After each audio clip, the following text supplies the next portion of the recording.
पश्चिम Asia में जारी संघर्ष की वजह से हॉर्मुज़ जलडमरू मध्य को लेकर तनाव बना हुआ है। अंतर्राष्ट्रीय ऊर्जा एजेंसी यानी IEA के कार्यकारी निदेशक फातिह बिरोल ने चेतावनी दी है कि ईरान इजराइल युद्ध के कारण दुनिया में ऊर्जा का ऐसा संकट पैदा होगा जिससे कोई भी देश नहीं बचेगा। 1973 के तेल संकट और अरब देशों की ओर से पश्चिमी देशों पर लगाए गए तेल प्रतिबंध के बाद 1974 में अंतर्राष्ट्रीय ऊर्जा एजेंसी की स्थापना की गई थी।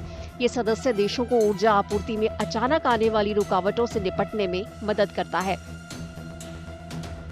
फातिह बिरोल का कहना है कि ईरान इजरायली युद्ध का प्रभाव 1973 के तेल संकट और यहाँ तक कि रूस यूक्रेन युद्ध से भी कहीं ज्यादा व्यापक हो सकता है, क्योंकि इस इलाके में दर्जनों ऊर्जा भंडार पहले ही क्षतिग्रस्त हो चुके हैं। IEA ऊर्जा संकट के समय सक्रिय रूप से काम करता है। इसके सदस्य देशों के पास करीब 90 दिन का तेल भंडार होता है, जिसे आपूर्ति में व्यवधान बढ़ने पर बाजारों को स्थिर करने के लिए जारी किया जा सकता है। भारत वर्तमान में इसका सदस्य देश है और पूर्ण सदस्यता के लिए बातचीत चल रही है।